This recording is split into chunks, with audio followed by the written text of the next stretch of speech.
It's strange, isn't it? How you can miss the very person who shattered you. How your heart aches for the one who caused all that pain, as if your body is wired to crave its own destruction. You tell yourself you're done. You block them, delete their photos, try to convince yourself that you've moved on. But then, a song plays, a memory flashes, and suddenly, it's like they're right there again, the ghost of the person who once held your soul in their hands. Why does this happen? Why do we miss the person who hurt us the most? The answer lies in something psychologists call a trauma bond. And once you understand it, you'll start to see that what you thought was love might actually have been addiction. At the beginning, everything felt magical. They made you feel seen, maybe for the first time in your life. They said all the right things, touched all the right wounds, mirrored your soul so perfectly that you started to believe, this is it. This is the one. It wasn't love bombing at first, it was intoxication.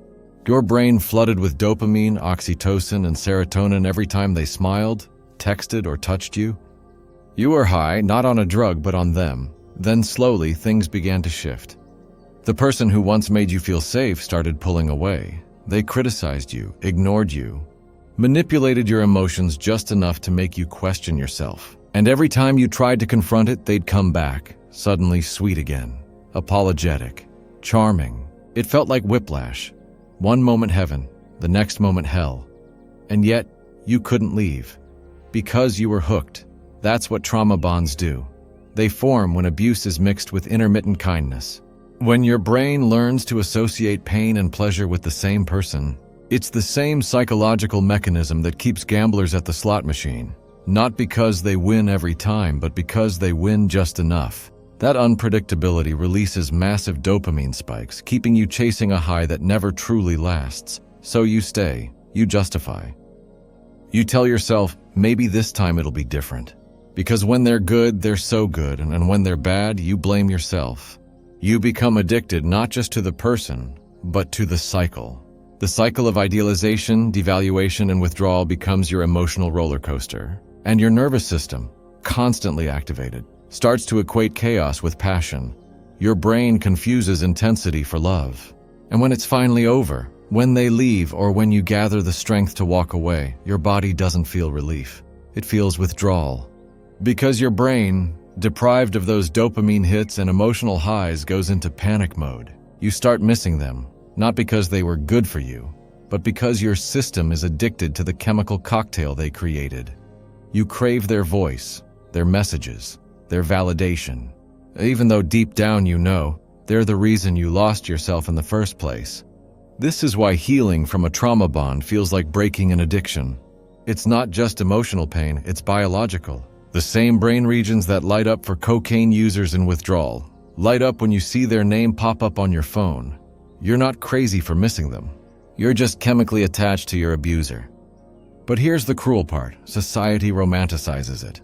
We're told that missing someone means you truly loved them. But in trauma bonding, missing someone can actually mean you were trapped in a cycle of emotional conditioning. You weren't in love. You were surviving. And your brain mistook survival for love. Think about it. How many times did you tell yourself, if I just try harder, they'll love me again? If I can fix myself, they'll stop hurting me. That's not love. That's self-blame disguised as devotion.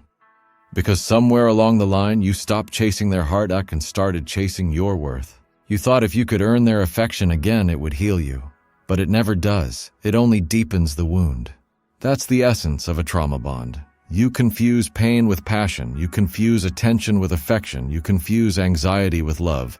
And the saddest part?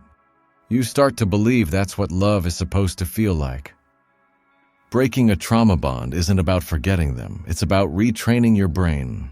About teaching your nervous system that peace isn't boring and chaos isn't love. At first, the silence will feel unbearable. You'll crave the chaos, the arguments, the apologies, the intensity. But that's just your brain detoxing. You'll want to reach out, to check on them, to go back, not because you miss them, but because you miss the emotional spikes they gave you. This is where you have to remind yourself, missing them doesn't mean you should go back. It means your body is healing from dependency. You are not weak for missing them. You are not broken for wanting what hurt you. You're just human, rewiring years of emotional conditioning. With time, the noise in your head quiets down. The chaos loses its grip. You start remembering what peace feels like, what it means to exist without walking on eggshells. And one day, you'll look back at the version of yourself who begged for their love, then you'll whisper, "I'm so sorry you thought that was love." Because love isn't supposed to make you anxious. It isn't supposed to break you just to make you stay. Love should feel like safety, not survival. The person who broke you made you forget that. But you'll remember again, not all at once, but slowly, when the quiet starts to feel like home, when you stop waiting for the next apology, when you realize that missing them was never proof of love, it was proof of wounding. So if you're still missing the one who hurt you, understand this, you're not longing for them. You're longing for the illusion of who you thought they were. And healing isn't about hating them.